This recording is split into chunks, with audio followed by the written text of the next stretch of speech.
algumas necessidades. Uma delas é a gente se adiantar, porque a aula anterior houve uma interrupção de áudio no meio da transmissão, eu não sei exatamente por quê, então eu peguei, a gente vai refazer a partir do momento que faltou o áudio, tá bom? Então, vamos orar e a gente começa. Senhor, eu te dou graças, Pai, pelo teu cuidado conosco. Muito obrigado, Senhor, porque o Senhor nos trouxe até aqui. Muito obrigado, Senhor, pela tua palavra. Queremos lembrar, Deus amado, as pessoas que se encontram em aflição, Senhor. Te pedimos pelo pastor Dorico, que tem submetido vários procedimentos, Senhor Deus. Só seja com ele, Pai amado, e com sua família. Também, Senhor, levamos o nome do irmão Juscelino, o estado da sua mãe, ao Senhor, para que o Senhor console a todos, Senhor.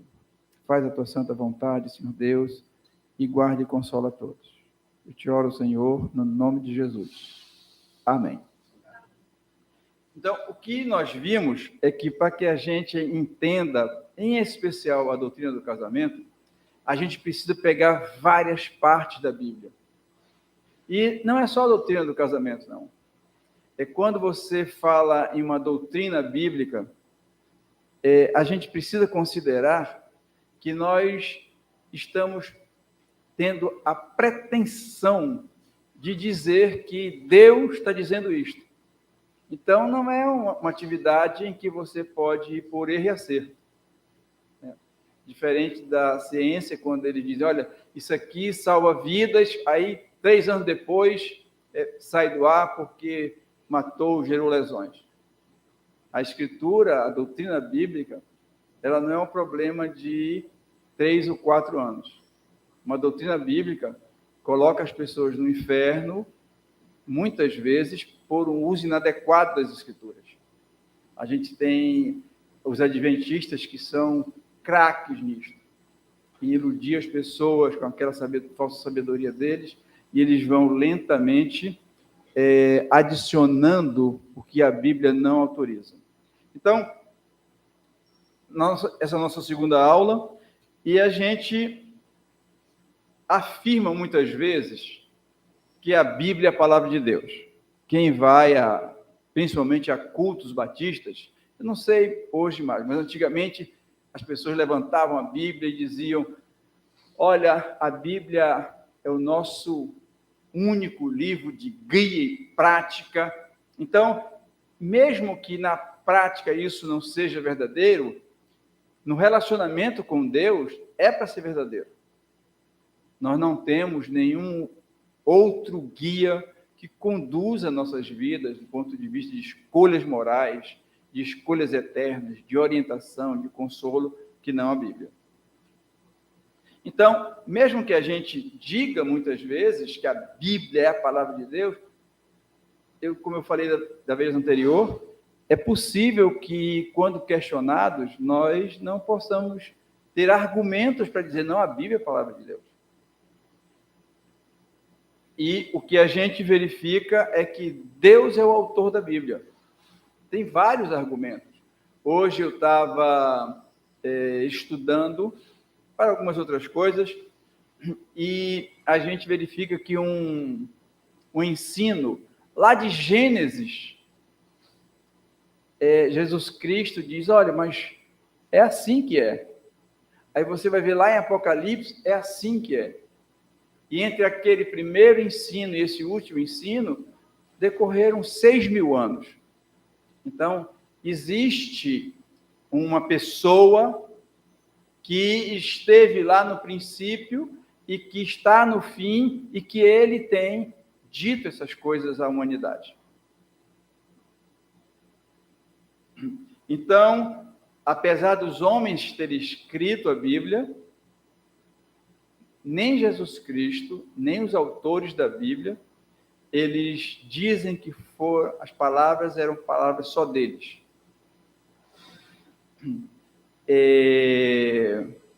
O apóstolo Pedro, quando ele vai falar sobre a Bíblia, ele diz assim, que a Bíblia não é algo assim de particular conhecimento ou elucidação. Ele diz, No entanto, homens santos falaram movidos pelo Espírito de Deus. Então, essa triunidade que nós já vimos anteriormente, ela tem expressado a ideia e como se fossem os valores de Deus para a humanidade. E essas revelações Deus as fez progressivamente.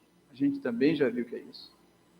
Deus ele foi adicionando, como um professor sábio, ele foi adicionando tijolo sobre tijolo para construir uma catedral imensa, que são as Escrituras. Foi colocando o alicerce, colocando tijolos, as colunas, depois ele foi deixando espaços vazios, entraram os vitrais, depois a cobertura. Aí quando a gente afasta, que vai ver, aqueles tijolos construíram um edifício espetacular. Então, a Bíblia é exatamente isto, e ela hoje ela se dá como completa e perfeita. Não existem adições, não existem visões que desqualifiquem e desautorizem as Escrituras. Como a gente vai precisar fazer algo aqui,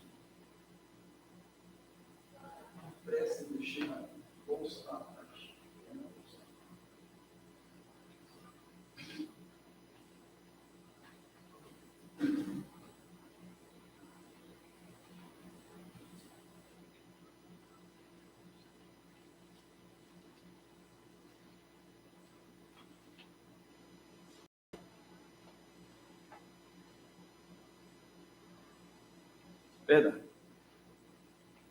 E uma outra característica da Bíblia é que ela não permite que nós tenhamos suportes. O catolicismo romano, ele estabelece que a verdade ela vem da Bíblia, da tradição e do que ele chama da apostolicidade. Ele diz o seguinte, que Deus confidenciou aos apóstolos coisas que só os apóstolos sabiam. E Pedro, como é um apóstolo, ele colocou Pedro como o primeiro papa. E os papas foram segredando as coisas de Deus só entre os papas que eles sabem disso.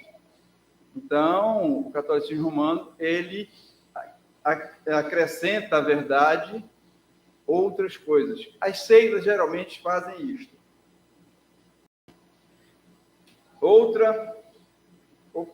Eu não tratei, perdão. A temporalidade. A Bíblia, do ponto de vista da história, ela é atemporal. Ela não está subordinada a determinado ponto da história humana. Ela não está subordinada a um determinado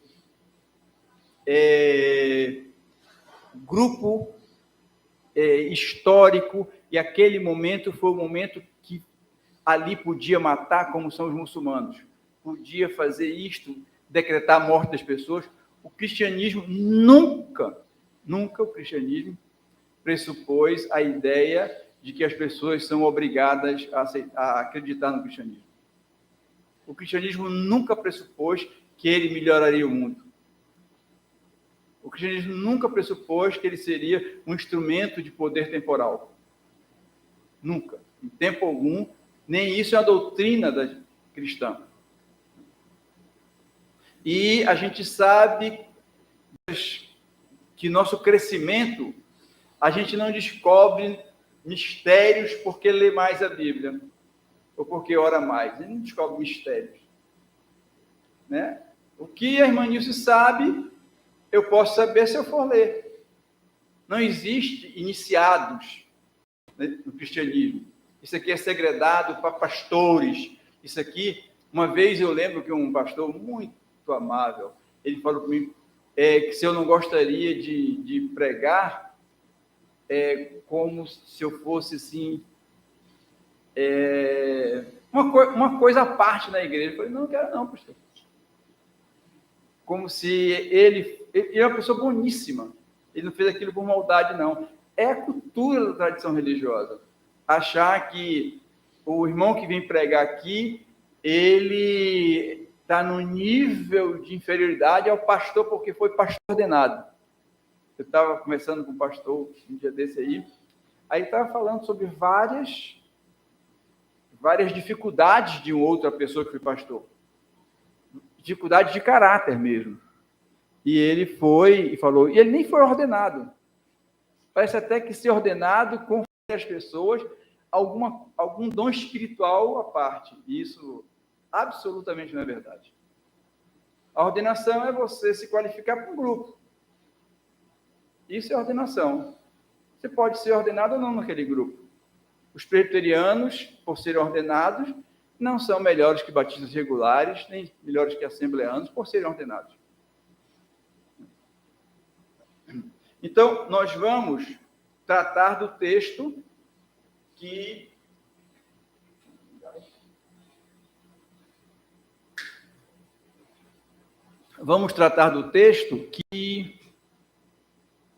é a base de toda a nossa discussão. E esse texto, ele está com Mateus 19, quando os discípulos, seguidores de Jesus, se aproximam de Jesus e questionam a Jesus. Mateus 19.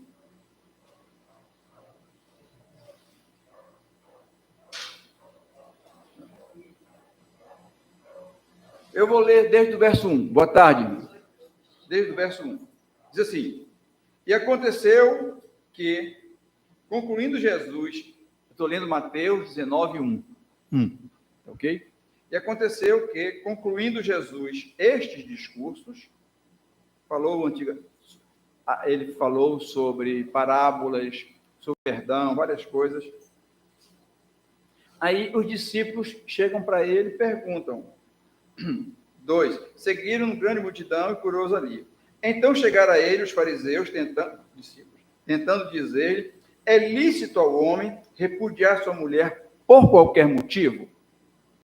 Eles estavam interessados, como eu já falei, como é que eles poderiam ficar livres da aliança que eles haviam feito com as esposas. Eles não estão interessados em falar sobre casamento. Eles estão interessados em falar sobre separação. Isso. Jesus Cristo vai e corrige a lógica da discussão. Ele corrige o método de discussão. É muito comum a gente ver pessoas discutindo e o maior problema da discussão não é o conteúdo. Muitas vezes é o método de discutir. Como é que nós vamos dividir isto em primeiro, segundo e terceiro, conseguir analisar o que é primeiro, o que é segundo, o que é terceiro e poder chegar a uma conclusão razoável. Quando você pega o terceiro e esquece o segundo e vai discutir, estão faltando elementos que vão fundamentar a discussão. Então, Jesus Cristo vai fazer uma correção no questionamento deles. Jesus Cristo, no verso 4, ele responde, não tendes lido. Se ele fala lido, é porque um dia foi escrito. Perfeito. Não tendes lido o que foi escrito? Que aquele que os fez, não é isso que diz o texto? Aqui não está, não. Eu estou lendo o 4, tá, irmãos? Aquele que os fez, aqui, desde o princípio, homem e mulher os fez. Então a ideia, eles vão falar, olha, como é que eu me separo? A Jesus Cristo traz para a discussão o casamento, para que eles pudessem entender o que era o casamento, e a partir daí eles poderiam entender o que é separação. Isso aí está claro, né? Na discussão entre eles. Está claro? Guilherme, está claro? Se não tivesse dito, olha, não está claro. Eu repito.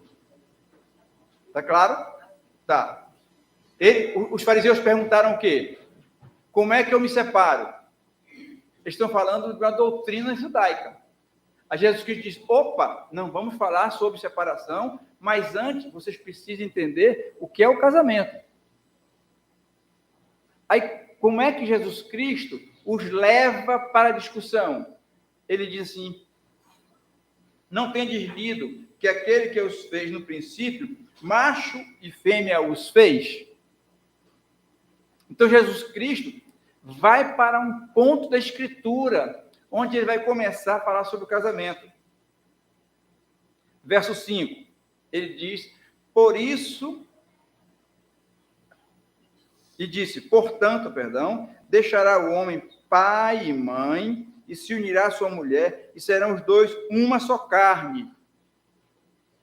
Se ele está dizendo, não tem deslido, é obrigação da gente que vai discutir a questão, verificar que existe uma evidência interna na discussão que nos leva para um ponto da Bíblia. Se Jesus queria explicar para aquelas pessoas o que era o casamento, aquelas pessoas deveriam ir para onde? O princípio que Jesus Cristo descreveu. Se a gente quer entender o que é o casamento cristão, o casamento no Senhor, nós precisamos fazer o roteiro que Jesus Cristo falou para eles.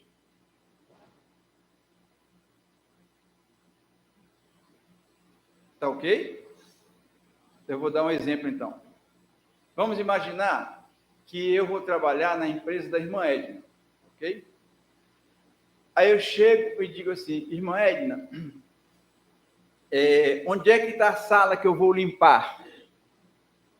Aí ela vai dizer o seguinte, não, primeiro tu precisas saber como é que funciona o depósito de material. Porque eu estou querendo limpar algo, mas existe um conhecimento anterior que eu estou esquecendo. E ela vai dizer, olha, eu vou te dar uma ficha, que tu vais lá no material requisitar o que vai ser preciso. O que Jesus Cristo faz é o seguinte, vocês estão interessados em saber como é a separação, mas é preciso que vocês saibam como é o casamento. E o casamento vai começar onde? Lá no princípio. E ele dá um texto, porque ele poderia ter dito assim, no princípio. Eu poderia escolher o princípio, mas ele não me deixa escolher o princípio. Ele coloca o princípio e ele diz onde é o princípio. Olha aqui, irmãos.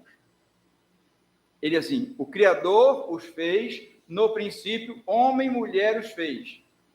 Assim, não são mais dois, mas uma só carne. Ele cita esse texto para a gente achar o princípio. E onde é que a gente vai achar esse princípio? Em Gênesis 2:24, ele diz assim, por isso deixará o homem pai e mãe, se une a mulher, tornando-se os dois uma só carne. Então, Jesus Cristo nos obriga a entender o casamento e ir lá em Gênesis 2:24. Quando vocês ficam muito calados, meu coração para não entender. Obrigado, irmãzinha. A senhora? Então, há uma exigência que Jesus Cristo impõe àquelas pessoas e ele impõe a gente.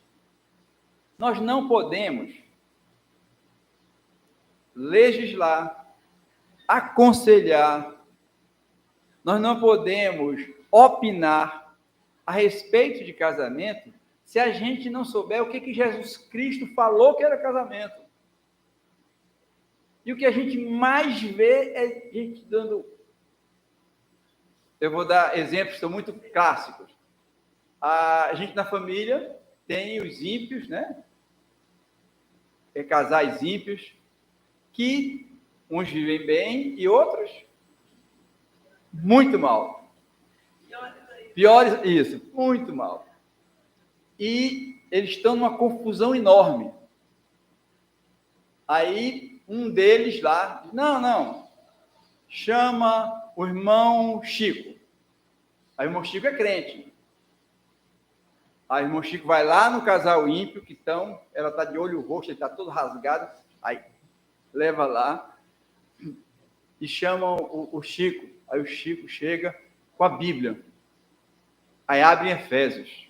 Aí diz, Deus está dizendo para você, maridos, amai as vossas esposas. Aí olha para ela e diz, esposas, sede submissa a vossos maridos.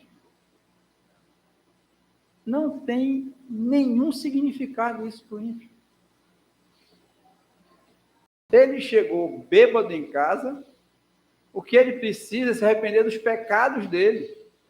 Mas a gente tem a pretensão, não sei nem se é pretensão, a gente tem a inocência ou a ignorância de achar que a gente pode aplicar valores para o reino em pessoas que são das trevas. Eu já vi várias vezes. Se eles fossem crentes, olha, vai para a igreja, denuncia teu marido que te bateu lá, que vai ser disciplinado. Pronto, está resolvida a questão. Aí fica horas, aí digo, eu vou orar por vocês, para vocês se reconciliarem. Ora para eles se arrependerem dos pecados deles. Eles vão se reconciliar e depois vão brigar de novo. Então, Jesus Cristo nos obriga aqui, a gente, para entender, a gente precisa ir em Gênesis capítulo 1, 2 e 3. Lá no princípio. Ou a gente não entenderá o que é casamento. E a gente não entendendo o que é casamento, a gente não entende o que é casamento no Senhor. Não entendendo o que é casamento no Senhor, a gente vai orientar meninas bonitas como a Raíssa, como a Rafa, como a Sarinha, como os meninos também da igreja, vai orientar para coisas que Deus não orienta. Tá. Então, nós vamos para Gênesis, capítulo 2. Se vocês não estiverem entendendo, é bom sempre dizer, olha, eu não entendi, repita isso aí. Pode ficar à vontade. Porque, à medida que a gente vai agregando mais informação, 6 entendem e 2 não entendem, a possibilidade desses 2, no final, terem o mesmo discernimento desses 5, não é a mesma. Então, olha, eu não entendi, vamos voltar, porque a gente está aqui tentando entender alguma coisa que muita gente acha que é simples e que não é simples. Então, Jesus Cristo diz, olha, vai lá para o princípio, para vocês entenderem. Aí nós vamos no princípio. Tá? Gênesis capítulo 2. Ok? Vamos para Gênesis capítulo 2. Não é por uma escolha minha. Tá entendendo? Vamos, porque eu acho que é bom, a gente. Não é uma escolha pessoal minha. É que Deus diz, olha, se vocês querem falar de separação, vamos entender de casamento antes. Aí diz, vamos lá para o Gênesis capítulo 2. E a gente sabe, no capítulo 2, eu vou ler desde o 18, só para a gente entender o contexto. Gênesis 2, desde o 18.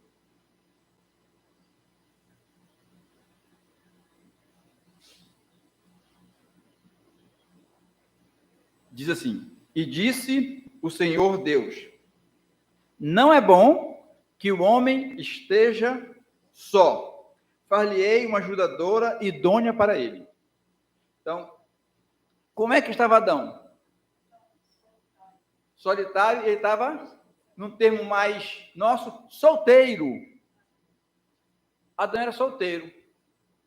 Não por uma opção dele próprio, porque ele não sabia o que era mulher. Não existia aquilo, não estava fora do universo de compreensão dele. E Deus diz, olha, não é bom que socorra. E Deus propõe uma auxiliadora idônea. Esse idôneo é adequado, ok? Então, mulheres, entendam isto. Deus as fez para que vocês se adequassem ou fossem adequadas aos homens, porque os homens sozinhos são incompletos, segundo Deus. Essa história da pessoa dizer, eu gosto muito de ser solteiro, se for crente, é uma incompreensão muito grande. É um modernismo que não foi autorizado. Como é que Paulo diz que é melhor não casar? Em que circunstância? Para servir o Senhor. Ele diz isso. Em nenhuma outra situação, ser solteiro é uma orientação de Deus. Nenhuma outra.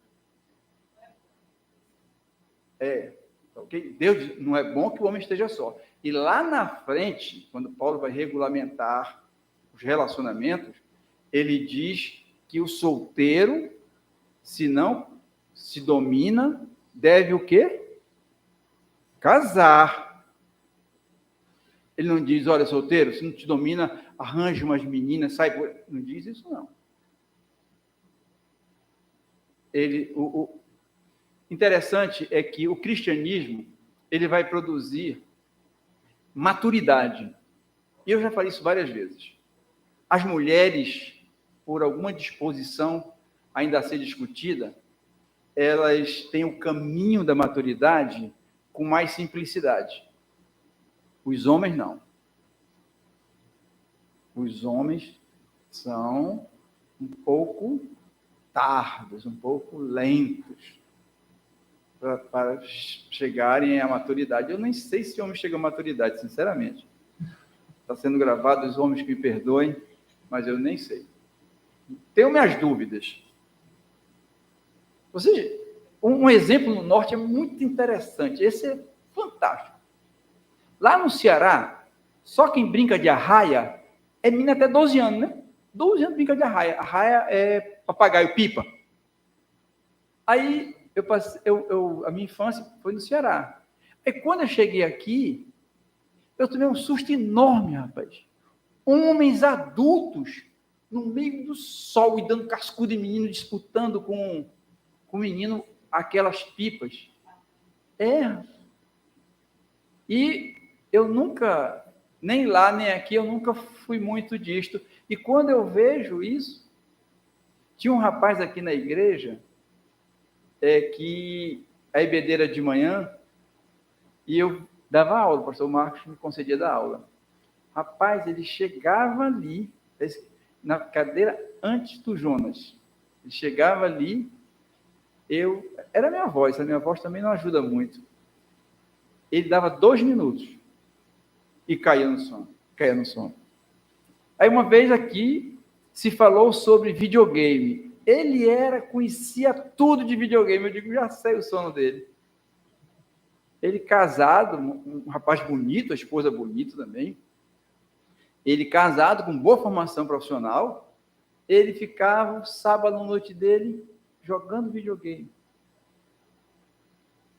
Que maturidade cristã vai ter uma pessoa que está sendo enredado pela essa teia de Satanás que é o videogame. Mas a gente estava no 18. Então, Adão é solteiro, Deus faz uma ajudadora. No 19 ele diz, havendo, pois, o Senhor Deus formado da terra todo animal do campo, todas as aves dos céus, trouxe, isso é importante, trouxe a Adão para este ver como lhe chamaria. Tudo que Adão chamou, Deus autorizou. Deus fez com que passasse toda a criação e Adão nominou.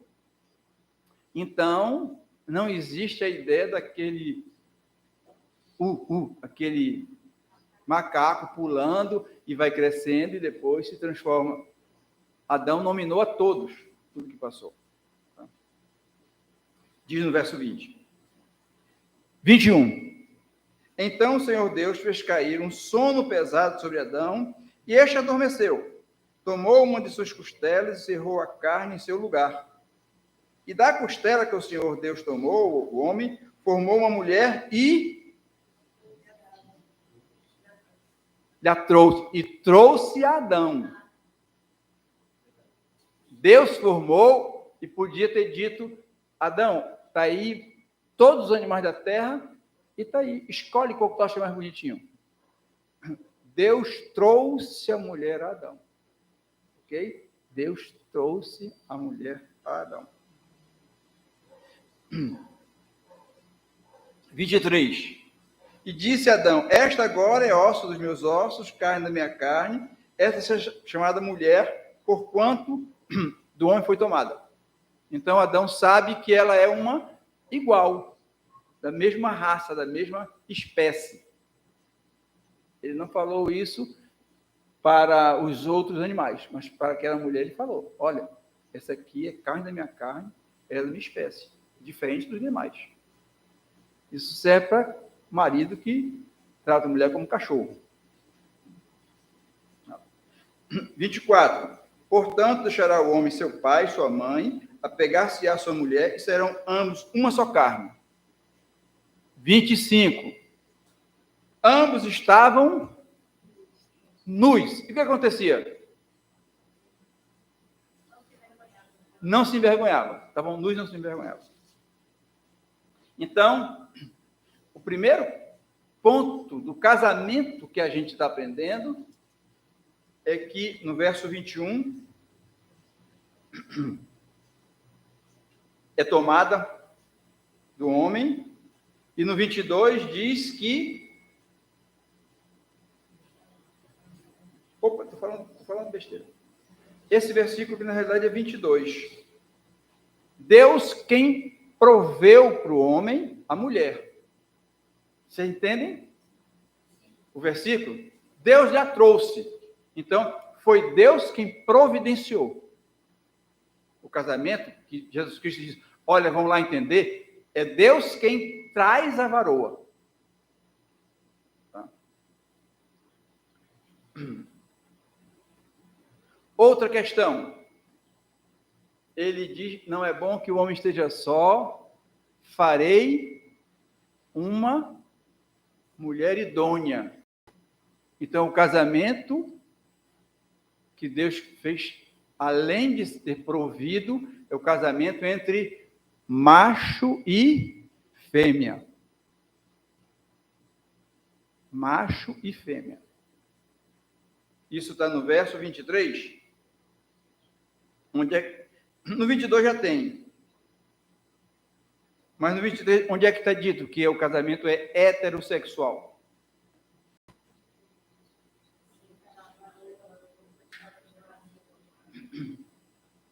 Quando ele faz aqui, no 23, esta é minha carne, será chamada mulher, porque do homem foi tirada. Vocês entenderam isto? Entenderam? Então, primeiro é, Deus é quem provê. Depois ele diz que é heterossexual. Monogâmico. Mono significa um, né? E gamel é casar. Então, ele diz que o casamento é monogâmico, significa que é um para um. Nem a mulher pode casar com vários homens, nem o homem pode casar com várias mulheres. A pessoa pode dizer, não, mas é porque ali só tinha homem e mulher. Deus poderia ter feito mais mulheres, se fosse para o homem. Ele tinha uma ruma de costela, e daquela costela só, se ele fez uma, poderia ter feito várias. Duplicava assim, né? Então, o casamento não é o casamento da pessoa. Isso era muito comum no tempo dos coronéis do Nordeste, né? E no interior do Amazonas também, a pessoa ter mais de uma família. E depois que o pai morre, Os filhos descobrem que tem vários irmãos. Né? Então, é provido por Deus, ele é heterossexual, gêneros diferentes, na realidade. Ele é monogâmico. E ele é... De onde foi que eu tirei esse santo? Onde é que está dito que o casamento é santo? O contexto já poderia ajudar, mas ele é textual. Eles estavam nus e não se envergonhavam. Depois que eles pegam, que a gente vai ver isso na próxima aula, o que aconteceu? Eles viram que estavam e providenciaram vestes. Então, há uma mudança de perspectiva. Então, o que Jesus Cristo diz, como é o casamento no Senhor? Ele vai dizer que o casamento é Deus quem provê. Deus é quem provê o casamento. Ele diz que tem que ser de gêneros diferentes. Ele diz que é uma relação de um para um, nem a mulher. Os mormons, eles conferem isso como doutrina. Só que começou a dar problema, alguns estados nos Estados Unidos começaram a dizer que poligamia era crime, e eles começaram a rever essa política. Porque eles pegavam o caso de homens que tinham várias mulheres no Velho Testamento, e eles disseram, se lá podia, aqui pode. Mas a doutrina bíblica, irmão, ela não é o exemplo. Se eu tenho o exemplo e não tenho o ensino, aquilo é uma experiência para aquela pessoa, não uma doutrina. A Bíblia diz que a gente deve imitar homens santos. A gente pode, Paulo, por exemplo, de Paulo, porque diz, sede meus imitadores, como eu sou de Cristo. Ele não está dizendo para imitá-lo, ele está dizendo, imitem a Cristo como eu imito. Eu não posso chegar e pegar um exemplo, vou dar um exemplo bem bárbaro. Davi. Eu gosto demais de Davi. E ele cometeu vários erros gravíssimos na vida dele. Mas não existe em nenhum lugar da Bíblia dizendo para a gente imitar Davi. Em nenhum lugar. O que a Bíblia diz é que nós devemos imitar Cristo. Não tem outra referência.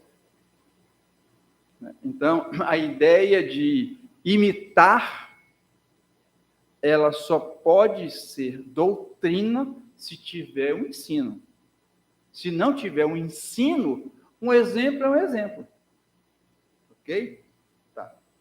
Então, nós vimos que ele é provido por Deus, ele é entre dois gêneros diferentes, ele é monogâmico e ele, principalmente, não esqueçam disso, ele é santo. Nem Adão, nem Eva tinham pecados. Jesus Cristo nos levou para lá para a gente entender o casamento no Senhor. Ok? Como é que a gente vai encontrar pessoas sem pecado? Aí a gente vai entender como entrou o pecado no mundo e qual o plano de Deus para nos fazer santos. Isso precisa ser entendido. Deus, quando viu o homem pecador, Deus fez uma promessa para a humanidade. Ele diz, da semente da mulher, eu enviarei a semente da mulher, e ele é quem vai destruir a serpente. Mas a gente vai ver isso com mais qualidade e com mais detalhe, porque nós não vamos correr para entender isso. Vamos orar, encerrando. Vocês não têm perguntas, eu acho isso muito bom. Eu fico achando até que a aula foi boa. Eu fico. Tá. Então vamos orar. Senhor, nós te agradecemos, Pai, o tempo que o Senhor nos dá, e nós te suplicamos, Deus, nos ajuda, Pai amado, a entender a Tua palavra, amarmos a Tua palavra, Senhor Deus, e podermos, por ela, Senhor, estabelecer as nossas escolhas. Guarda todos nós dos erros, Senhor, e nos abençoa em nome de Jesus. Amém.